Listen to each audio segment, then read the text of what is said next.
আজ দুপুরে বাংলাদেশে আসবেন অন্তর্বর্তীকালীন সরকারের প্রধান উপদেষ্টা ডক্টর মোহাম্মদ ইউনূস। এ বিষয়ে জানাতে শাহজালাল আন্তর্জাতিক বিমানবন্দর থেকে যোগ দিচ্ছেন সহকর্মী আশিক মাহমুদ। যাচ্ছি তার কাছে। আশিক, ডক্টর ইউনূসের বিমান ঠিক কখন অবতরণ করবে এবং তাকে আমন্ত্রণ জানানোর জন্য কি ধরনের প্রস্তুতি নেওয়া হয়েছে, কি দেখছেন?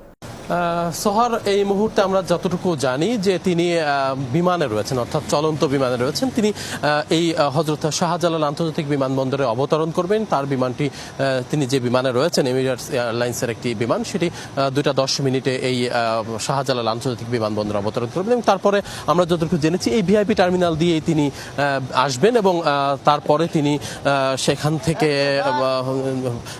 থেকে বিশ্রাম করবেন। সেখান থেকে বাসায় গিয়ে বিশ্রাম করে এরপরে তিনি রাত 8টায় যেহেতু শপথ অনুষ্ঠান এবং আরও কিছু আনুষ্ঠানিকতা আছে, সেইগুলো শেষ করে তিনি রাত 8টায় আনুষ্ঠানিক শপথ অনুষ্ঠানে যোগ দেবেন। এই মুহূর্তে আমরা বিমানবন্দরে দেখতে পাচ্ছি যে সেনাবাহিনীর কড়া পাহারা রয়েছে। তারা ইতিমধ্যে এই সেনাবাহিনীর যারা সদস্যরা রয়েছেন নিরাপত্তায় নিয়োজিত, তারা ইতিমধ্যে এই বিমানবন্দরের যে ভিআইপি টার্মিনাল সেখানে কিন্তু বেশ কঠোর নিরাপত্তার বলয় তৈরি করা হয়েছে। কারণ তিনি এই বিমানবন্দরের ভিআইপি লাউঞ্জ দিয়েই কিন্তু তিনি বের হবেন এবং সেখানে কিন্তু ইতিমধ্যে আমরা দেখতে পাচ্ছি যে এর আশপাশে যারা আসলে উৎসুক, যারা ধারণা করা হচ্ছে যে তাকে স্বাগত জানাতে উৎসুক মানুষরাও ভিড় করবেন, র্যালি হওয়ার কথা রয়েছে। এবং আমরা যতটুকু জেনেছি এখন পর্যন্ত সেনাপ্রধান তাকে বিমানবন্দরে স্বাগত জানাবেন। তো সব মিলিয়ে আসলে এখানে প্রস্তুতির কোনো কমতি নেই। তো পরবর্তীতে যখন সেনাপ্রধান আসবেন বা আরও পরে হয়তো পরিস্থিতি কি হয়, উৎসুক জনতার ঢল নামে কিনা, সেই পরিস্থিতিগুলো আসলে